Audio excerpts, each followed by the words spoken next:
Quítate. Quítate.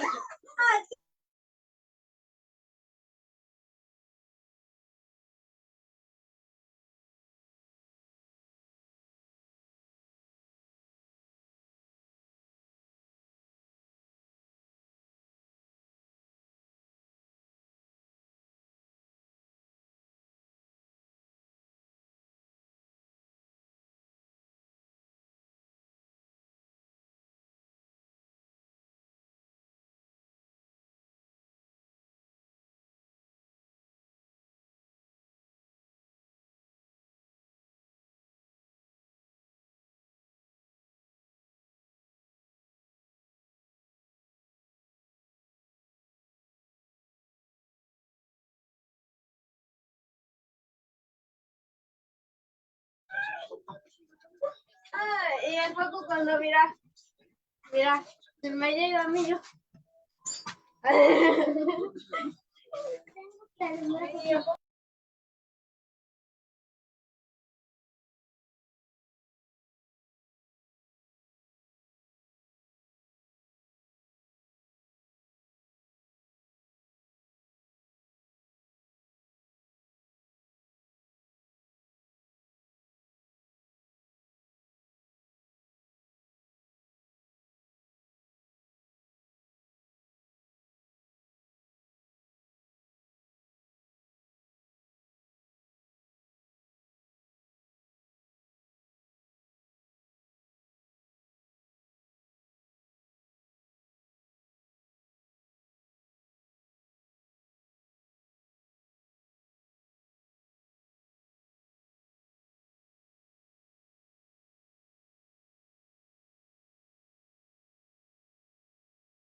Buenas noches, estimados participantes. Les saluda Flor Maritza, asesora académica del Centro de Capacitación Internacional Público-Privado Galenos. Agradezco la participación de cada uno de ustedes al Diplomado de Alta Especialización, Podología Avanzada y Principales Patologías. El módulo que se está llevando a cabo el día de hoy se titula Profilaxis Podal. El ponente a cargo es el podólogo Marco Antonio Hernández Díaz de México. Antes de comenzar con la ponencia, les dejo algunas recomendaciones. Por favor, mantener los micrófonos y videos apagados, a menos que el doctor solicite su participación. Para los participantes que desean solicitar la clase grabada, material de estudio y la certificación, les voy a dejar los números en el chat. Cualquier duda o consulta que tengan, los va a responder el doctor al final de la ponencia. Buenas noches, doctor Marco. Le doy paso a su ponencia. Gracias.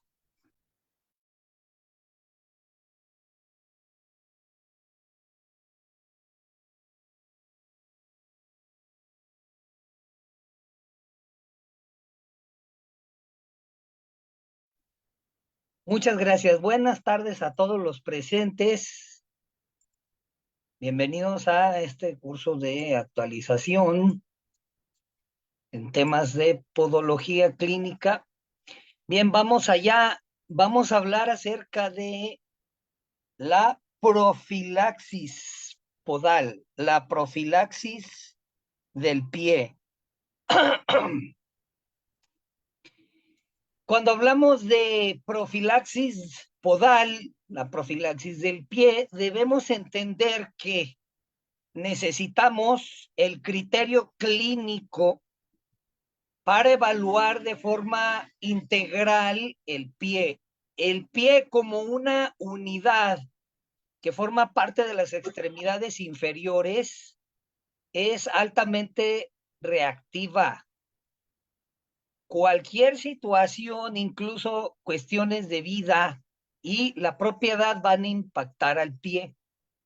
Entonces, cuando pretendemos dar una atención integral del pie, necesitamos el método clínico, el cual nos va a ayudar a evaluar el pie completamente, tener un diagnóstico general del mismo y establecer un plan tanto preventivo como correctivo para los diferentes factores que pudieran comprometer la salud del pie.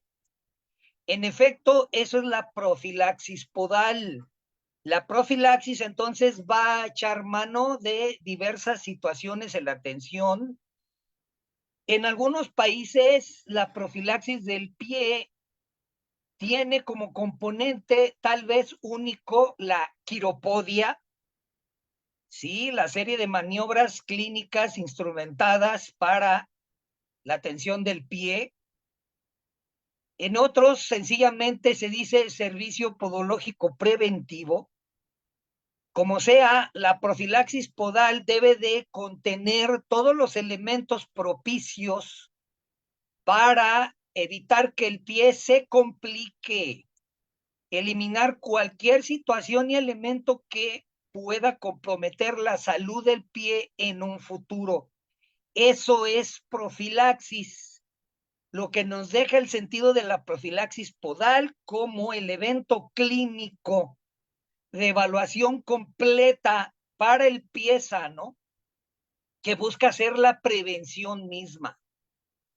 Dicho esto, vamos a entender cómo el concepto de la profilaxis tuvo que llegar, ser dada a luz en marcos de situaciones históricas, vamos a decir, muy curiosas.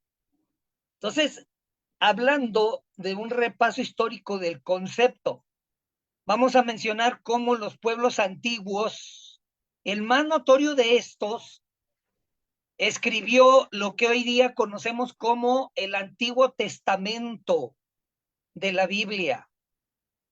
Esos primeros documentos que formaron el primer compendio de la Biblia, el Antiguo Testamento, el Pentateuco, los primeros 5 libros, los más significativos, debido a todas las declaraciones que contiene.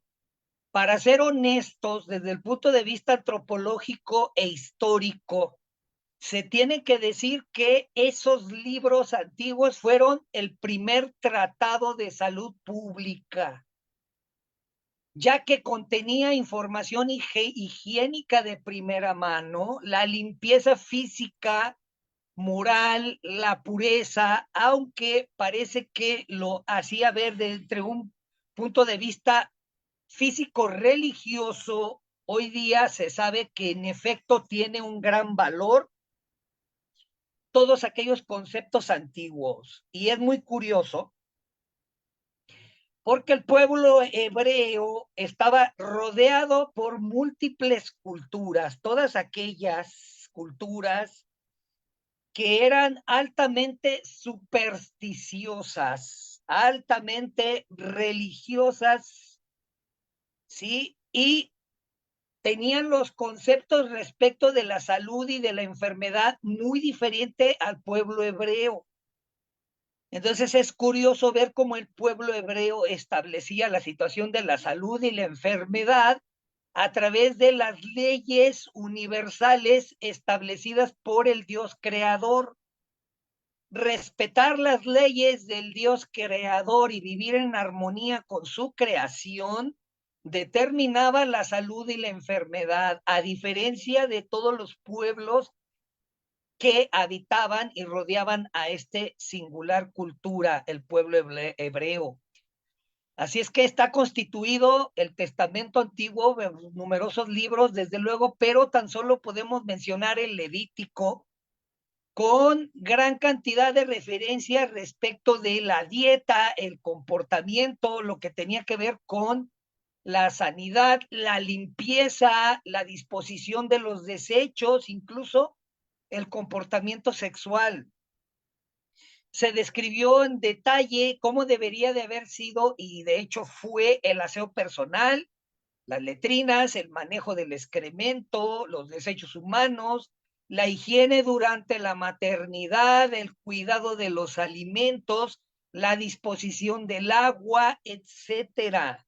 Cosas que aún hoy día son básicas y que lo vemos por sentado. En ese sentido, pues, el pueblo hebreo fue, entre otras cosas, excepcional porque mientras que en los otros pueblos establecían prácticamente una creencia supersticiosa y ritos que incluían cuestiones altamente riesgosas. El pueblo hebreo como tal aislaba a los enfermos y tenían protocolos de aislamiento y establecían en qué casos y demás respecto de el uso y los rituales para los cadáveres. Entonces, fíjense, este pueblo primitivo ya había establecido lo que hoy día se conoce como la cuarentena. El pueblo egipcio más adelante dio, pues, surgió el papiro Ebers, lo que es considerado como el primer papiro o el primer documento científico de la historia, el primer documento científico tal y cual. Está aún hoy día expuesto en la Universidad de Leipzig. Este papiro contiene más de 877 apartados, donde se describen enfermedades en varios campos de la medicina, junto con sus tratamientos. Heródoto habló acerca de la situación de los egipcios en el mundo y se refirió a estos como el más higiénico de los pueblos. Tenía que ser así porque, pues vamos, en el clima en el que se vivía y en las condiciones podían adquirir parásitos fácilmente. La arenilla se colaba prácticamente en todos lados, hasta en el pan. Entonces los egipcios tuvieron que establecer pues estrategias para minimizar el impacto. Los romanos como tal también fueron sofisticados respecto de la salud, sobre todo en el concepto de salud pública, lo cual vinculaban estrechamente con el deber del Estado. Ellos crearon, al menos en Occidente, los primeros alcantarillados, las disposiciones para llevar agua, los sofisticados acueductos que hoy día siguen en pie. Cuando la época romana llegó a su fin, a inicios de la Edad Media, es cuando inició el caos, porque se dejó de lado todos los cuidados que tenían la ingeniería y demás de los romanos. Y se inició entonces la Edad Media. ¿Con qué? Con las grandes enfermedades: cólera, malaria, fiebre tifoidea, disentería, tuberculosis. Así comenzaron los humanos en aquella entonces la época, ¿sí? Mientras que Europa, la gente tiraba los excrementos por la ventana, la orina, los desechos humanos por las calles, los aztecas tenían contenedores especiales, los centralizaban y los utilizaban para abono, ¿sí? Entonces, imagínense, Tenochtitlán, la gente se bañaba hasta 2 veces al día. Así es, en Europa el baño no era hábito cotidiano. En Tenochtitlán se barrían las calles todas las mañanas. Los jóvenes y los niños participaban de ello y se les enseñaban hábitos para barrer su casa, la calle y los templos. Todo esto quedó plasmado en el libro de Dirt on Clean de la profesora y escritora Catherine Aschenburg. Y muchas cosas curiosas respecto de los mexicas. Ellos se aseaban los dientes. De hecho, los mexicas tenían rituales de limpieza, utilizaban una hierba que hoy día hace la función de jabón, tenían baños públicos, la limpieza del agua era prácticamente puntual. Y vamos, los aztecas ya tenían protopodólogos. Hay un manual que habla acerca de los cuidados del pie que ejercían los aztecas, sí, sobre sus ciudadanos. Así es que, pues ellos tenían protopodólogos. Así es que imagínense este pueblo tan sofisticado, tan evolucionado, ¿sí? Imagínense lo que pudo haber despertado en los extranjeros que llegaron y vieron Tenochtitlán.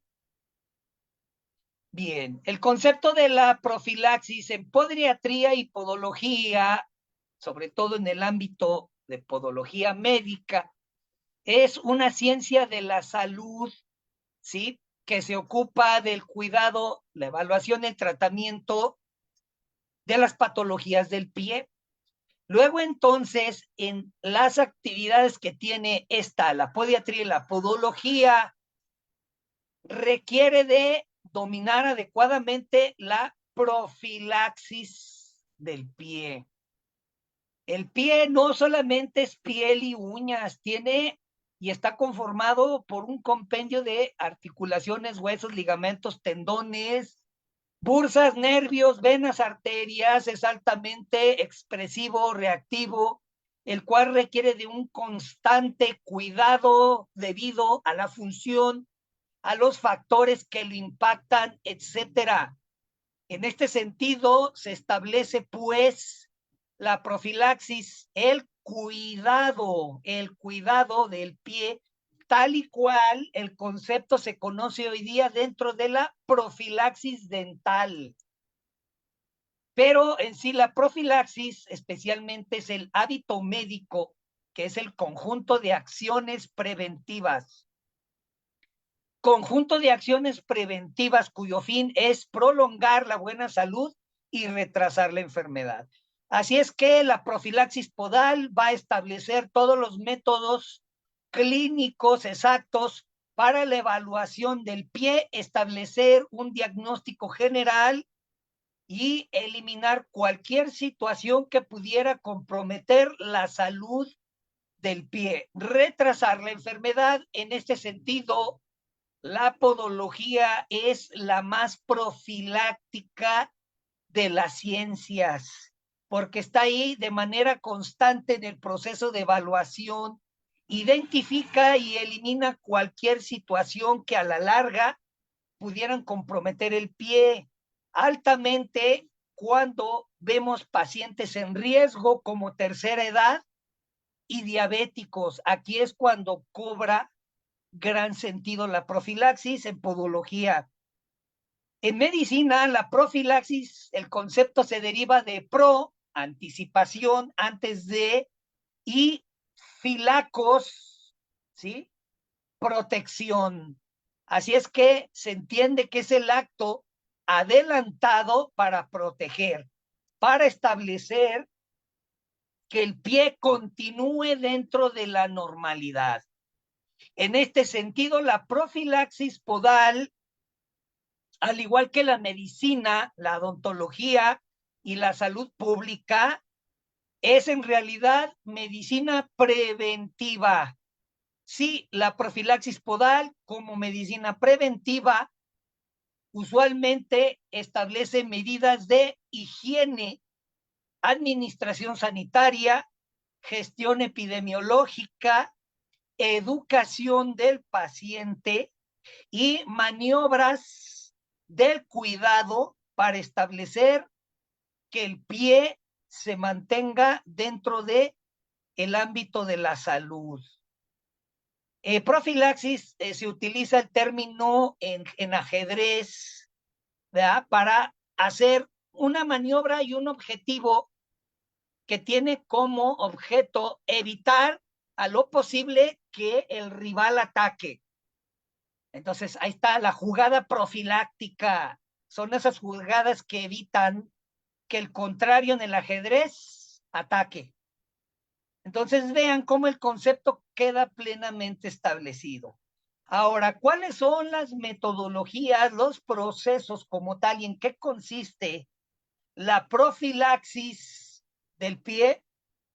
Sí tenemos que hacer un resumen, vamos a hablar acerca de los siguientes actos clínicos, que es la desinfección, la onicotomía, es decir, el corte adecuado de uñas, la espiculación y onisectomía, es decir, se elimina un sector de uña vinculado al surco onicocanal o de plano, un sector considerable de la uña misma, que se conoce como onisectomía. La remoción de las callosidades, la rehabilitación unguial y protección onicocanal, el cuidado del calzado, lo cual incluye la desinfección y recomendaciones preventivas personalizadas al paciente. Dicho esto, entonces analizamos todos los pasos referentes a la profilaxia del pie, lo cual establecen pues las metodologías que nos interesa dentro de la profilaxia tal y cual. Limpieza y desinfección. Todos tenemos y entendemos el concepto de limpieza, que consiste en la eliminación de cualquier objeto y materia extraña del sitio a través de dilución y arrastre, por lo regular con tensoactivos y jabones. El objeto es la eliminación de los detritos, que por lo regular sirven como sustrato para los microorganismos. Luego, el control bacteriano a través de la desinfección y la antisepsia, junto con los cuidados anatómicos y fisiológicos. Entonces, el primer pilar se conoce como las técnicas asépticas, tal y cual, y se establece como primer punto en la profilaxis. La actividad podológica debe evitar convertirse en un mecanismo de transmisión de infecciones. Todo podólogo toma en serio su quehacer y sabe perfectamente los riesgos implicados en el proceso de atención del pie sanitario, sabiendo que existen verdaderos riesgos biológicos De ahí que la limpieza, la desinfección, como parte de las técnicas asépticas, es uno de los pilares primeros. Se hace entonces especial hincapié en los eslabones de la cadena de la transmisión de enfermedad, lo cual sin duda debe de involucrar el lavado de manos y la gestión de los residuos sanitarios. Así es, hoy día se sabe, pues, en base a toda la experiencia clínica que se ha demostrado, tan solo lo vimos en pandemia, que algunas de las enfermedades infecciosas a las que se está expuesto tanto el profesional sanitario como los colaboradores, así el paciente mismo, suelen dar signos y síntomas hasta pasado algún tiempo. Sí, a esto se le conoce como periodo de ventana, lo cual entonces nos hace pensar pues que el proceso este es lento, así es que estamos por el hecho de extremar la limpieza y la desinfección precisamente para evitar esta situación. La recomendación entonces del lavado de las manos debe al comenzar la consulta y al finalizar, puesto que implica contacto directo, exposición de líquidos. Como tal, si bien vamos a utilizar guantes, aún con todo en el proceso es necesario el lavado clínico de las manos y el uso de soluciones tal vez hidroalcohólicas tal y cual y combinación con agua y jabón, ¿sí? El llamado lavado social, si acaso. Sin embargo, en el proceso de atención podológica queda claro la constante limpieza de las manos. Hoy día se sabe perfectamente cómo son vehículos de transmisión importante. Debemos de tener muy presente entonces que en las manos hay 3 tipos de microorganismos que la habitan. La flora infecciosa potencial, tan solo para poner un solo microorganismo, Staphylococcus aureus, y lo agresivo que puede llegar a ser. La flora residual o colonizante, ¿sí? Y la flora transitoria o concomitante. Dicho esto, entonces se establece pues el criterio constante del lavado de manos. El manejo de los residuos, la gestión, residuos biosanitarios procedentes de la actividad podológica corresponden como tal a normativas que se establecen como obligación constante del podólogo y del personal que lo está auxiliando. La gestión sanitaria respecto de los desechos sanitarios establecen la recogida de residuos en diferentes tipos de contenedores en base a códigos de color, lo cual debe de establecerse a través de las normativas en cada país, pero se establece la disposición tanto de los desechos biológicos, pus, sangre y tejido, curas desechables, guantes, gasas, agujas, hojas de bisturí, etcétera. La onicotomía adecuada, el corte adecuado, si alguien pudiera pensar que la onicotomía, el corte de la uña, es un evento sencillo, para nada. Llega a ser complicado, sobre todo en los procesos de establecer la individualidad del paciente, cuando estas están con cierto grado de deformidad o hay situaciones que la comprometen. Vamos, la onicotomía fallida puede llegar a provocar verdaderos problemas. Entonces, se establece el criterio para realizarla de la forma adecuada. La onicotomía, entonces, está ahí como medio preventivo. Hay que hacer un corte anatómico, el cual se va a ajustar, desde luego, a la configuración del tejido blando de la falange del propio dedo, y cada paciente se establece el medio profiláctico para hacer la onicotomía más adecuada. Esta onicotomía o la profilaxis en la onicotomía establece la advertencia general al paciente promedio en las implicaciones de que él se corte sus propias uñas, los riesgos que implica y sobre todo en el paciente diabético, establecer la educación que él no debería de cortarse las uñas por los riesgos que implica. Respecto de la onicotomía fallida, hablamos de la onicotomía adecuada. No hay cortes como tal, a menos que sea el anatómico, sea recto, y el podólogo evalúe la necesidad de establecer cada corte. Sea recto o no, se establece la necesidad de la onicotomía anatómica. Tan solo un ejemplo de lo que estamos hablando en esta imagen.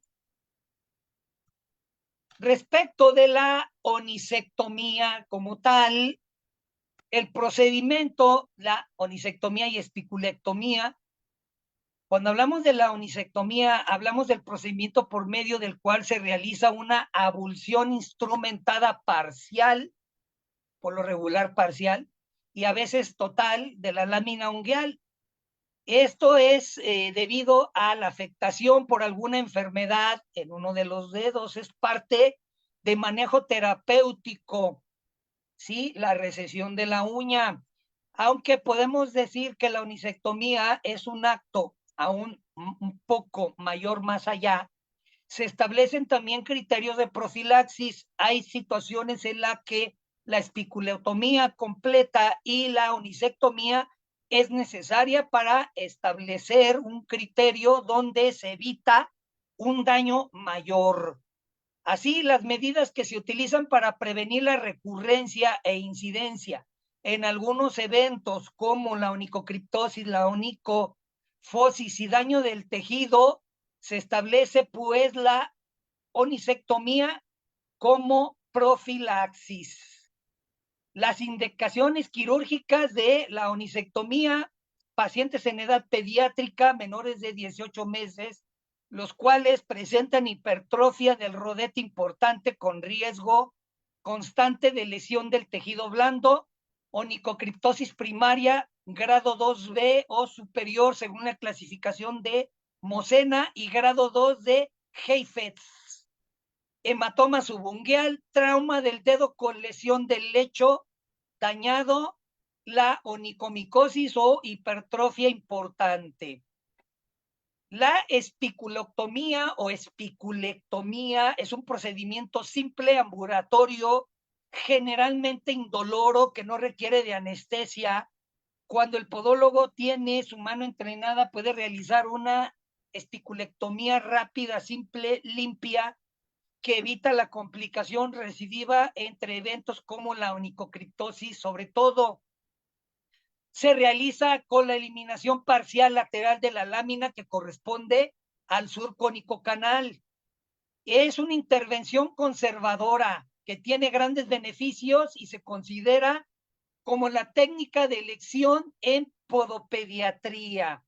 Los casos clínicos que se presentan confirman una buena evolución de dicho tratamiento, intervención profiláctica, y evita la evolución, desde luego, de la onicocriptosis, entre otras. El siguiente aspecto son el tratamiento de las hiperkeratosis, remoción de callosidades.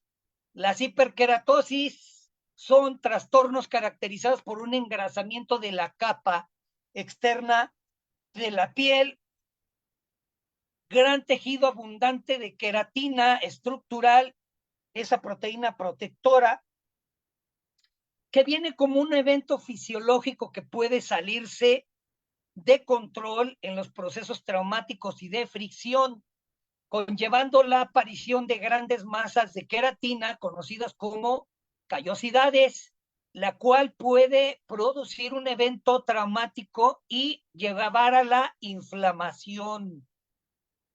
Daño parcial superficial de la piel, produciendo eczemas y otras situaciones de trastorno. Ahora, hay factores genéticos y agregados como ictiosis y ligados al cromosoma X.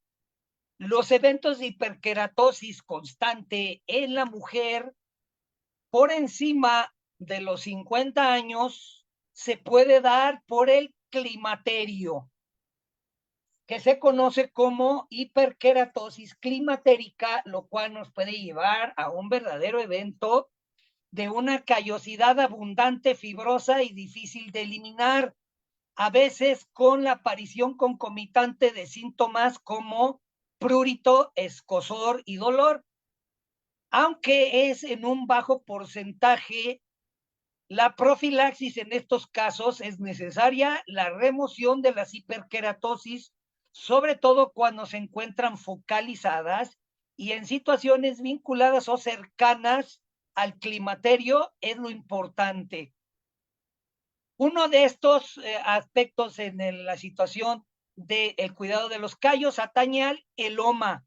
En el curso de la hiperkeratosis plantar, sabemos en efecto las complicaciones que pudiera llevar a producir incluso el llamado eloma de fondo de saco, eloma mole, el cual puede producir un verdadero evento colateral como infección.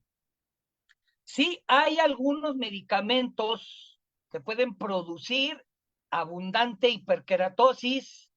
Algunos síndromes acompañan como efecto colateral la abundantes callos, algunos medicamentos igual, los trastornos sistémicos, hipertensión arterial, obesidad y diabetes mellitus tipo 2 son uno de los factores que más contribuyen a el descontrol de la hiperkeratosis.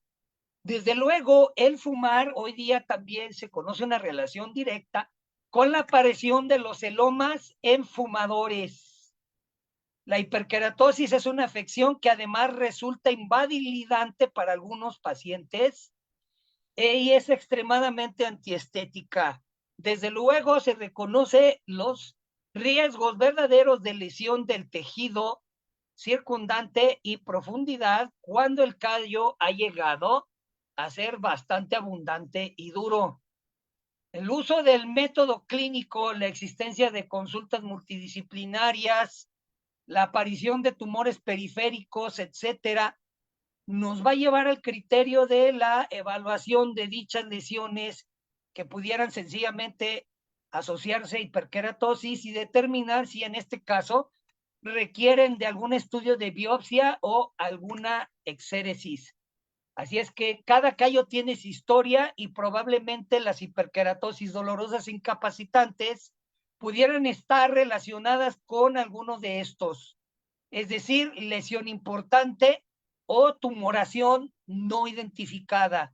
Así es que el evento de la profilaxis en las callosidades no únicamente se reduce a deslaminar y eliminar el callo, sino también establecer las medidas importantes profilácticas como el establecimiento de descargas, ortóticos y demás. La rehabilitación unguial y el surco nicocanal está demostrado que los tratamientos podológicos es solo un aspecto de la terapia, los otros pilares, entonces es la profilaxis como tal. Así es que hablando de la situación de esta, el profesional podólogo debe de estar evaluando constantemente los agentes causales de cada afección, la afectación de la biomecánica, el estudio de la huella plantar y su relación con la aparición de algunas anomalías, establecer si algunas de estas tienen factores hereditarios o no. Como sea, cuando esto ocurre y se observa un gran evento perturbador, sobre todo de la curvatura de la uña y que involucra el surco nicocanal, se puede establecer profilaxis con metodología de algunos dispositivos conocidos como ortonixia, el cual tratamiento puede estar orientado a corregir curvatura ungueal. Sí, volver al equilibrio, la curvatura, convexidad de la uña. Si bien hay factores biomecánicos implicados aquí, la ortonixia es esencial para el tratamiento de la rehabilitación unguial y los siguientes factores, entonces, es la biomecánica de la planta del pie, establecer ortóticos, soportes plantares, ortoplastías y demás. Todo en conjunto se conoce como los procesos de rehabilitación o de ortopedia podológica. En este sentido, se está ejerciendo pues la profilaxis. Respecto de la rehabilitación del surco onicocanal, lo principal son las ferulaciones. Las férulas son pequeños dispositivos a manera de protectores y mangas que se establecen de forma simple entre la lámina unguial y el tejido blando subyacente. Estas pueden aplicarse directamente en sitio de una forma simple. Hay variedad de formas y materiales y, sin embargo, la presentación como tal únicamente mencionaremos de paso alguna. Estas fundas pueden ser en un solo lado o dos y evitan precisamente el enfrentamiento injuriante de la lámina unguial contra el tejido blando, ejerciendo una función profiláctica para evitar situaciones incapacitantes, dolor, inflamación, riesgo de perionixis y sobre todo onicocriptosis. Si bien la funda o férula onicocanal no se establece como criterio para restablecer la curvatura anómala, es parte de los procesos y facilita el establecimiento de las ortonixias.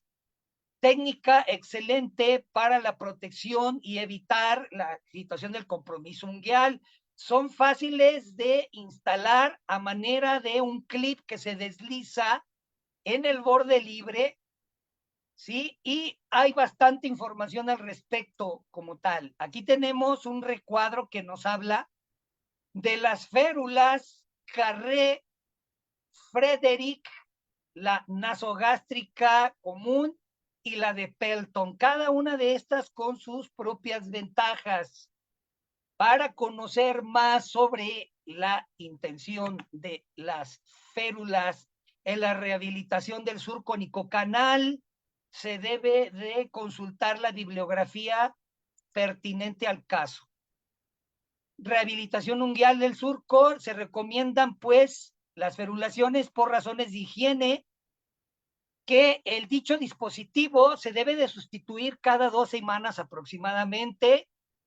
Una vez curada, el tejido cicatricial formado puede resistir el contacto permanente con el borde de la uña y va a haber situaciones tal vez donde se establezca el cambio constante de la férula por algunos meses hasta que, por ejemplo, el surco onicocanal se ensanche.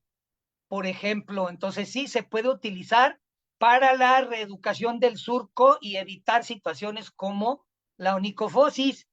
Depende del material, pero hay algunas otras que se pueden dejar un poco más tiempo, tal vez 3 semanas.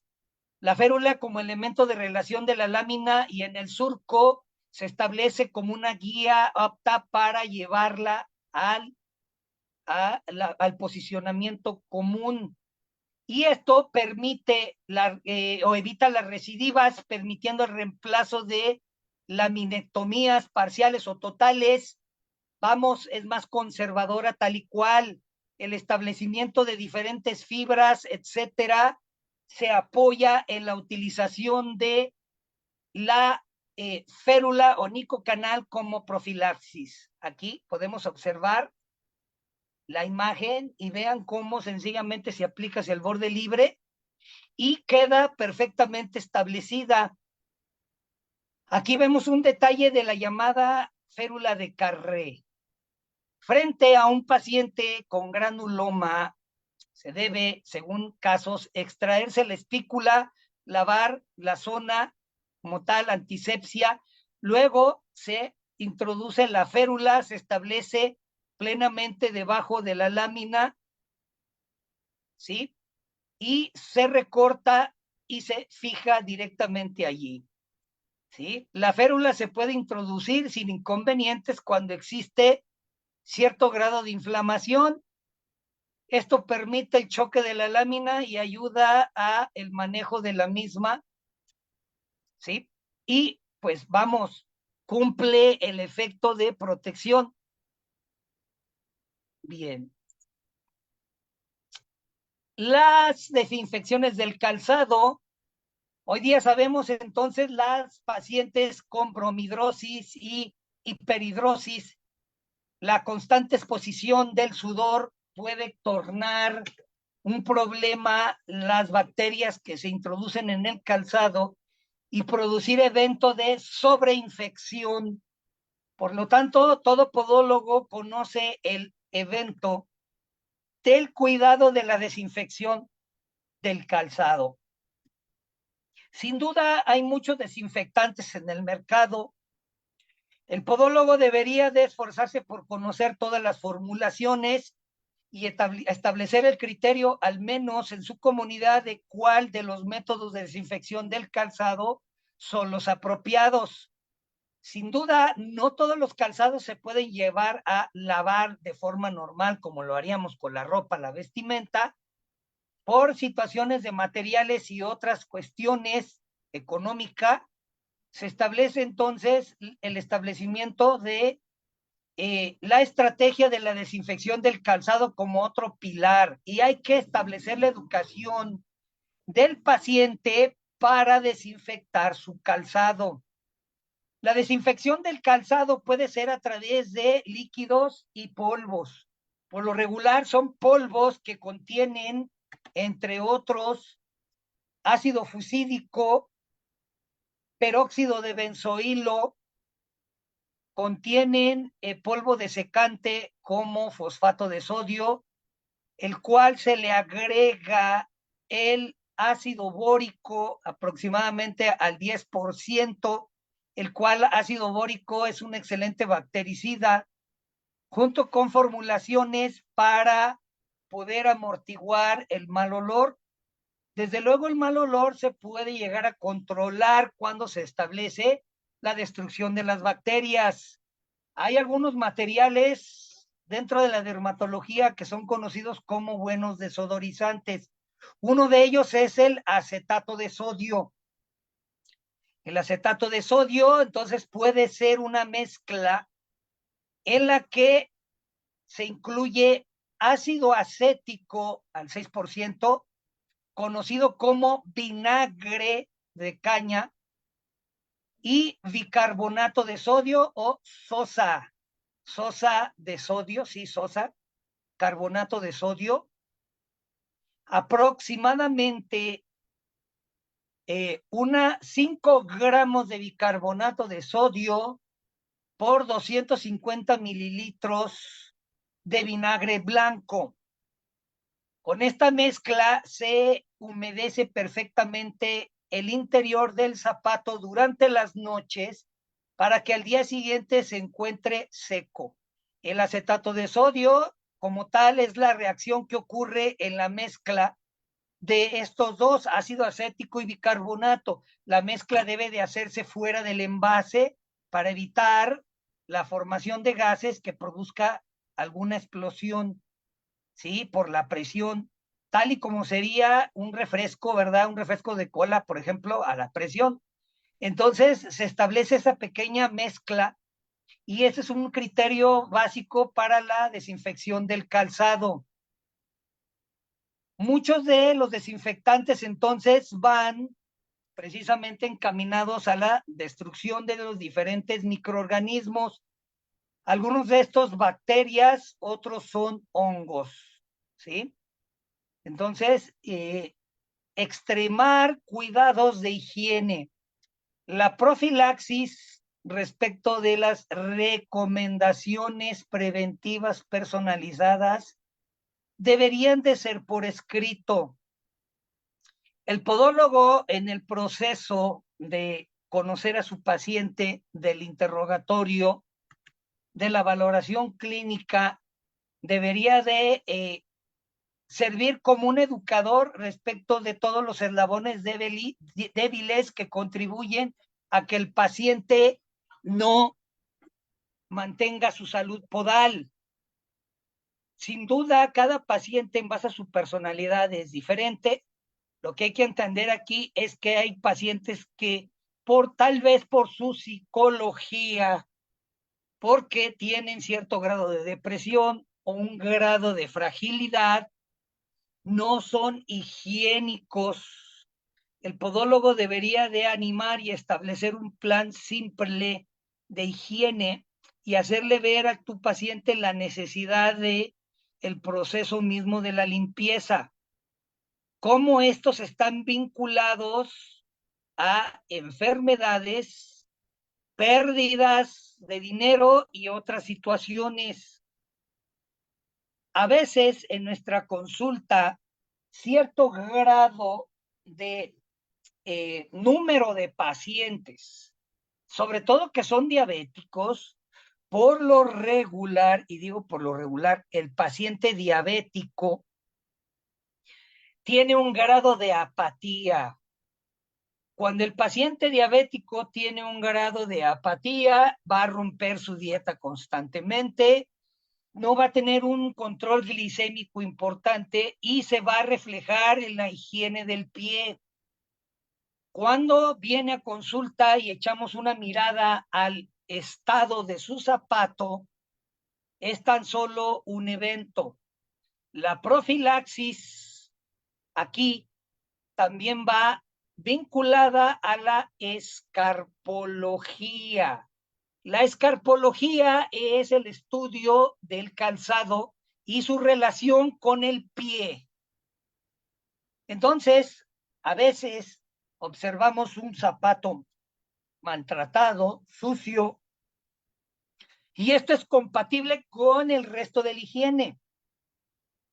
A veces vemos calcetas sucias y cuando las retiramos podemos ver incluso cabello, pelo, y cuando preguntamos, pues resulta que el paciente tiene mascota y que en efecto todo el pelo que está allí es de su mascota. Así es que imagínense el grado de higiene en estas situaciones. Entonces, comprender el estilo de vida y el impacto social de nuestro propio paciente nos va a ayudar a tener empatía y establecer los planes y criterios de educación higiénica personalizada en cada caso y por escrito. Si bien la profilaxis como tal, la higiene es importante, decimos que debería de ser por escrito porque se establece ahí un marco plenamente legal.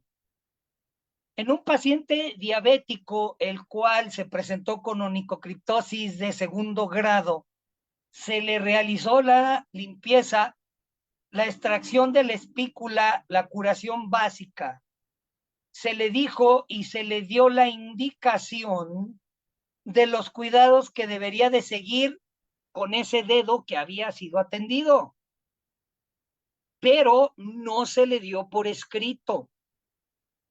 No se le gestionó a través de sencillamente una hoja membretada, la fecha, el padecimiento, la maniobra que se le realizó y cuáles son las maniobras de cuidados de la herida, por ejemplo, la frecuencia y otros aspectos generales. ¿Qué es lo que sucedió? Este paciente tenía cerdos en casa, en la parte de atrás de su casa. Él tenía cerdos. Lo primero que hizo al llegar allá a casa, imagínense, fue lavar la porqueriza, ¿verdad? Lavar la porqueriza.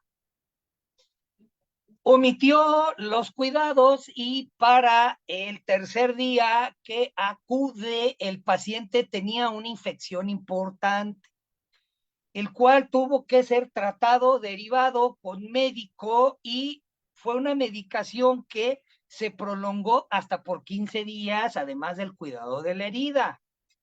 Entonces, lo que debió ser un evento simple se convirtió en una verdadera complicación. Así es que una de las actividades permanentes asistenciales que realiza el podólogo moderno es la profilaxis del pie. Sabiendo pues todo el compendio que forma el pie y sabiendo todos los cuidados y cómo se debe de establecer estrategias clínicas sabemos que la profilaxis del pie es un pilar asistencial. Así es que se sugiere que también la profilaxis se complementen con actividades de la siguiente naturaleza: asistenciales, cuidado, diagnóstico, tratamiento y prevención. Sí, algunos podólogos establecen programas de asistencia comunitaria, acuden a las agencias gubernamentales para el caso, para hacer extensible su vocación, pedagógicas porque se convierte en un verdadero maestro, y muchas de las veces hemos visto colegas que acuden a las escuelas de su comunidad y se hacen presentes con pláticas para los padres de familia para establecer buenos criterios en el manejo de la salud del pie de los hijos. Algunos se involucran en procesos de investigación, sí, llevando a cabo nuevas tecnologías, nuevos productos, etcétera.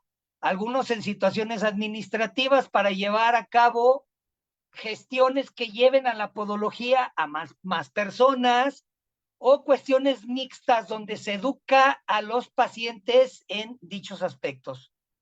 Ahí está.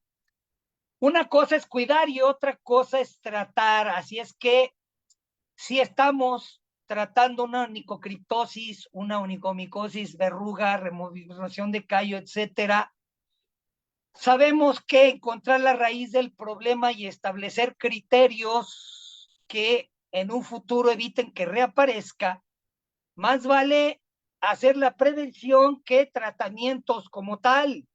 Entonces, la prevención como profilaxis se antepone, vamos a decir, al establecimiento de terapéuticas. En algunos países, las estilistas no están preparadas académicamente ni autorizadas de forma legal para establecer criterios de remoción de callosidades, corte de uñas y demás. Sin embargo, existen en este sentido el estilista que se dedica precisamente a cuestiones del peinado y demás.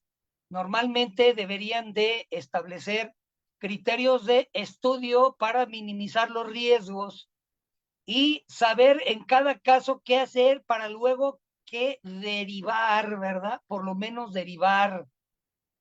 Así es que en este sentido la podología, como es necesidad de salud, ¿sí? No es meramente estética. Lamentable saber que en muchos países de Iberoamérica hay poca cultura del cuidado de la salud del pie. Es importante entonces que cada podólogo establezca su esfuerzo para educar a las personas en cada una de sus comunidades. Según unos estudios, en algunas regiones de Iberoamérica existe bajo nivel de salud de los pies que se expresan en bioestadísticas: 8 de cada 10 personas sufren alguna clase de enfermedad del pie. Luego entonces se establece pues que la profilaxis del pie es necesaria, ¿sí? Establecer criterios como tal para el buen ejercicio de la misma, ¿verdad? Entonces, la prevención podológica como un pilar importante, ético, sobre todo en la atención de pacientes de la tercera edad, por ejemplo, diabéticos, todos ellos es necesario que los comprendamos y establezcamos pues lineamientos para el buen manejo de la salud. Desde luego, los fundamentos de higiene, saneamiento, imitando a otros profesionales como el odontólogo, existen las normas y fundamentos de higiene y manejo de instrumental, asepsia, antisepsia, selección de antisépticos, entender plenamente la metodología de la esterilización, llevarla a cabo, ¿sí? Y todas las medidas que vayan encaminadas a minimizar el evento de las infecciones, como ya vimos. La profilaxis del pie, entonces, va a ir enfocada con todo el conjunto a diferentes sectores de la población. Tan solo mencionamos podología geriátrica, los grandes eventos que ocurren en el pie geriátrico, las alteraciones constantes de cambios de la piel, las onicodistrofias, el cuidado de la piel del paciente geriátrico que se vuelve seca, atrófica y demás. El cuidado del pie geriátrico involucra una constante esfuerzo por protección, emolencia y estimulación de la piel. La piel del diabético y de la tercera edad es uno de los primeros eventos más dañados con el paso del tiempo. Vamos, las uñas igual. Cualquier evento que impacte de la tercera edad hacia las uñas, sobre todo en la edad avanzada, va a ser importante. Los tejidos blandos también se ven afectados, ¿sí? El sistema vascular periférico, sin duda, nos puede decir de una manera clara cuando este está en detrimento, cuando el flujo sanguíneo no es el ideal, y por ende flujo que puede llevar a establecer anomalías como la enfermedad vascular periférica arterial que llegan a estar presente en el paciente geriátrico. Por ende, pueden llegar a establecerse también anomalías de los nervios. Se deteriora el axón y la reducción de la velocidad de conducción, lo cual hace que el paciente geriátrico pierda sensibilidad táctica, agudeza especial, sensación de vibración. Todo en conjunto se conoce como neuropatía periférica. Y sí, dichas neuropatías también pueden afectar el sistema esquelético. Los procesos complejos que van a involucrar la estructura y la función ósea llegan a ser abundantes en el pie geriátrico, el cual tiene que luchar con la absorción de las fuerzas del trabajo de la energía que llegan a deformar las articulaciones, el sistema muscular tal y cual, debilitante, debilidad de la fibra muscular, se le agrega.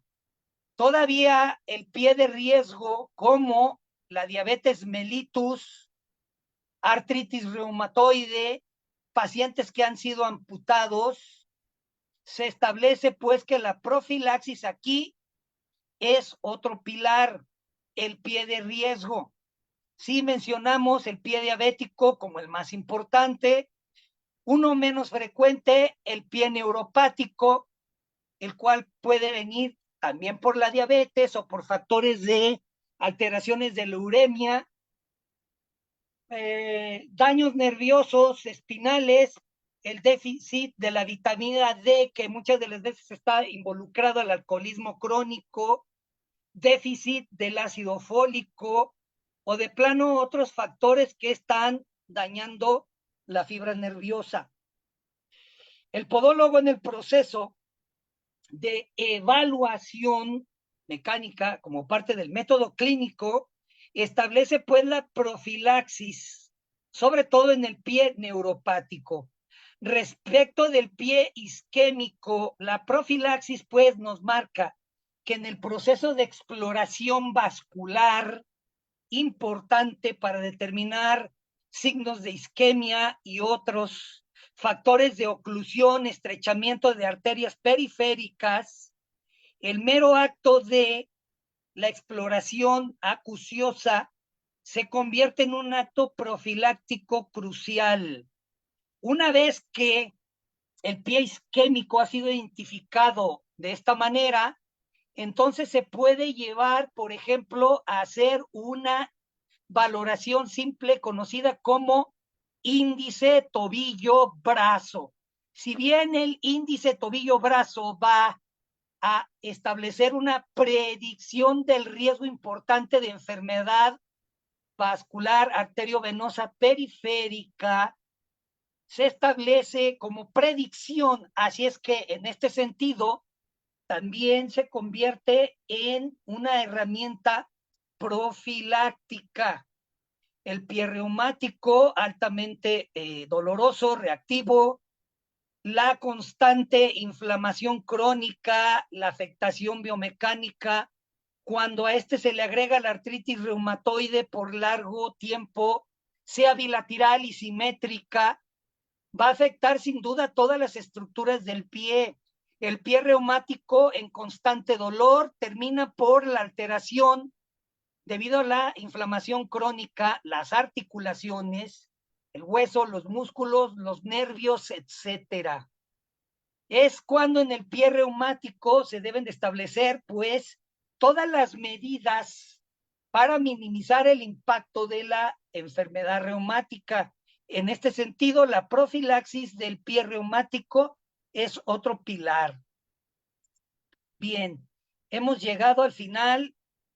Gracias, esperamos que esta presentación haya sido de su agrado. Vamos allá, si es que hay algunas dudas. Vamos a dar algunos minutitos, por favor.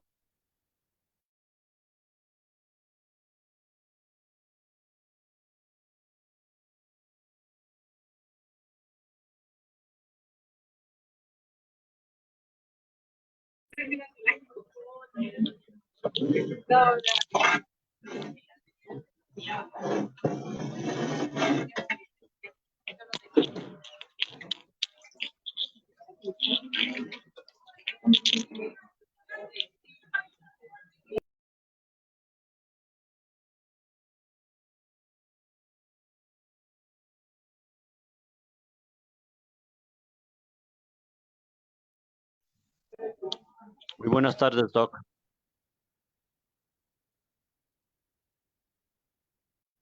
Hola, Oscar, buenas tardes, adelante. Una pregunta muy capciosa.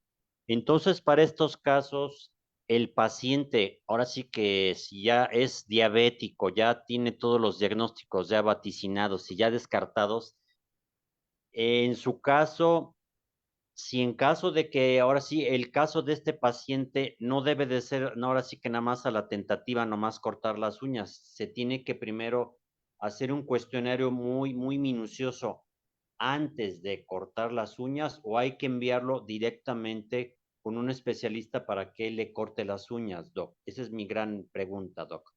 Ok, bien. De hecho, el paciente diabético como tal, al menos, no tengo el dato exacto, pero en México, por ejemplo, cada vez hay más diabéticos. En el mundo, para el 2050, se va a duplicar la cantidad de diabéticos. Los diabéticos, entonces, tal parece que va a ser vamos a decir, un problema de salud en el futuro. Así es que el podólogo, cuando recibe un paciente diabético, pues ya no es casualidad. Debido a la abundancia de estos pacientes, necesariamente vamos a tener un paciente diabético todos los días. Lo que hay que puntualizar es lo siguiente. Dentro de la profilaxis del pie en el diabético, cuando nosotros lo recibimos, pues desde luego establecemos el método clínico. La historia clínica completa, el interrogatorio, la exploración y lo que va a involucrar la cuestión de signos venosos circulatorios, nerviosos, etcétera. Cuando nosotros evaluamos que por lo menos no existe una cuestión grave y evidente donde no hay una herida, vamos, no es paciente con pie diabético, pero sí tiene un cierto grado de riesgo. No es lo mismo un paciente diabético que fue diagnosticado 5 años atrás, con 30 años de edad, a un paciente que tiene 15 años como diabético y tiene más de 60. El criterio va a ser el mismo. ¿Hay deformidad o no hay deformidad? Las uñas se ven normales, están hipertróficas, etcétera. La realidad es la siguiente. Dentro de la profilaxis, cuando nosotros seguimos el método clínico profiláctico, que regularmente lo principal es la quiropodia clínica, no nos marca a derivarlo, no. La quiropodia clínica nos dice, evalúa el estado general de tu paciente, realiza la onicotomía, espiculación, con cuidado, etcétera, y cualquier otra situación grave es cuando se deriva, ¿verdad? Entonces, sí, el podólogo va a derivar únicamente cuando exista una cuestión netamente potencial peligrosa que rebase de su competencia. Por lo regular, la onicotomía llega a ser muy certera, segura y demás. Entonces, ese es el plan que deberíamos establecer con los diabéticos como tal, ¿de acuerdo? Gracias, profe. Sí, por nada. Entonces, sí, por lo regular, la verdad, les voy a decir la verdad. Miren, hay pocos especialistas.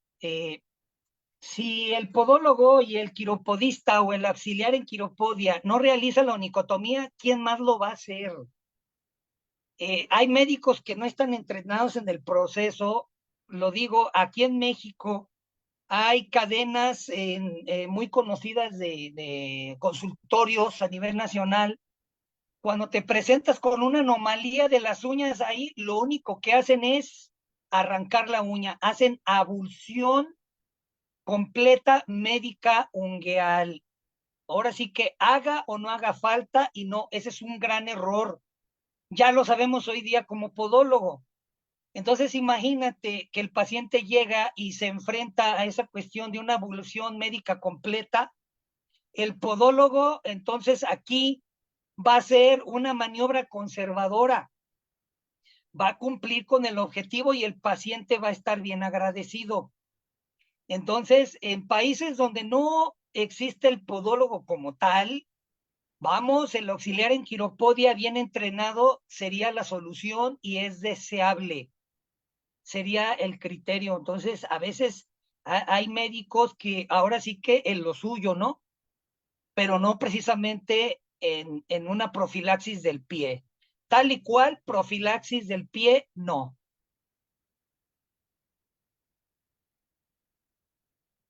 Sí, gracias, gracias.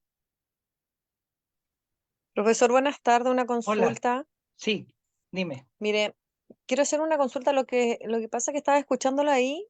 eh, Nunca había escuchado yo de auxiliar de quiropodia. Ajá, El quien ayuda a un podólogo. ajá, ¿O sí, qué? Porque acá nosotros aquí en Chile tenemos al podólogo clínico y sí, tenemos a los técnicos en podología clínica. sí. Ok, no en todos los países se da, creo que en Chile no, desde luego. Si algo tiene Chile es que es muy, muy exacto y muy puntual respecto de la podología, que ha evolucionado bastante allá en Chile. Y luego viene Argentina, ¿verdad? No, en México la cosa es diferente, ¿verdad? En México tenemos al podólogo y es podólogo, no hay de otro. Se llega, se estudia podología, se cumple con los créditos, la carga académica, se presenta exámenes, se gradúa, etcétera. Ese es el podólogo. No hay de otro. Si es nivel, ni siquiera es técnico. En México decimos técnico superior. O sea, es por encima de lo que sería un técnico normal, es técnico Claro, aquí en superior. Chile es eso, técnico Ajá. superior. Yo soy Y, técnico superior en podología clínica. y licenciado en podología, ¿ok? Están los dos, pero desde el punto de vista deontológico legal, hacen exactamente lo mismo. Tienen las mismas obligaciones, los mismos beneficios, las mismas libertades, ¿ok?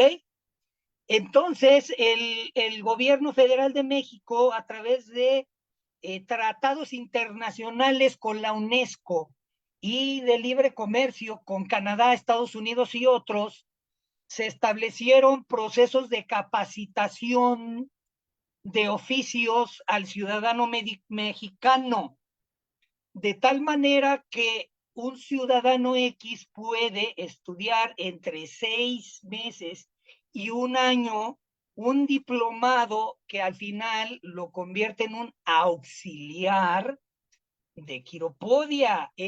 Lo que va a hacer es la ejecución que el podólogo le diga, se apoya en él, o de plano maniobras básicas de quiropodia de primera línea, simples, y cuando hay una dificultad lo envía el podólogo.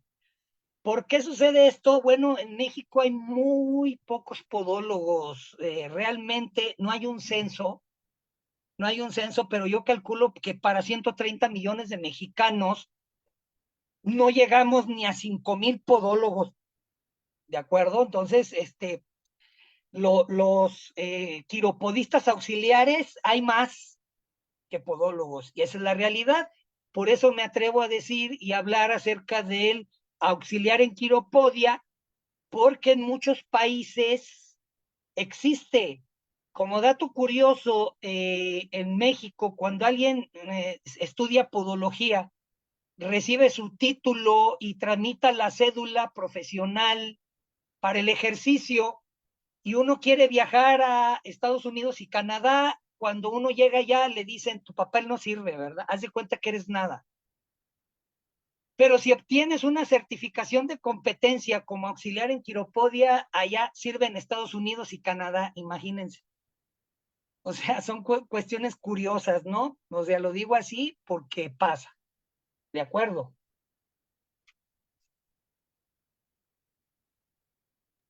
Gracias por su explicación.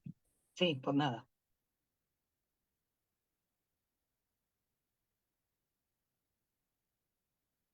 Incluso creo que en Argentina existe me corrigen si me equivoco, el podocosmiatra o algo así, ¿verdad?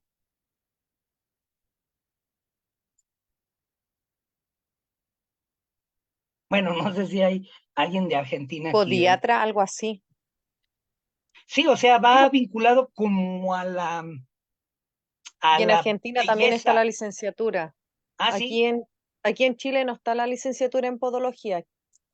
ok, muy bien. ¿Alguna otra duda, muchachos?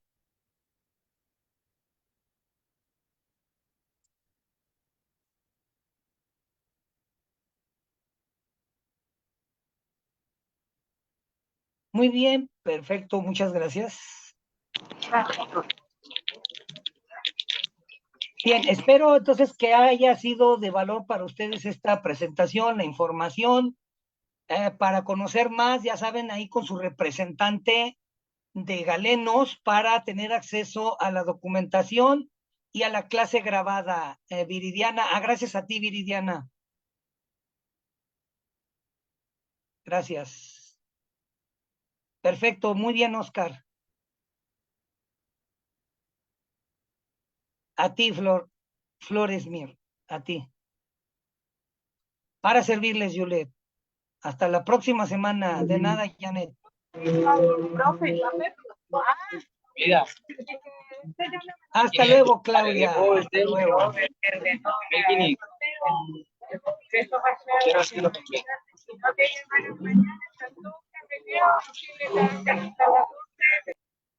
Hasta luego. Hasta luego, Dios los bendiga. Me desconecto. Gracias, gracias, Galenos. Gracias por Nos todo. Hasta vemos. luego. Hasta luego. Bye.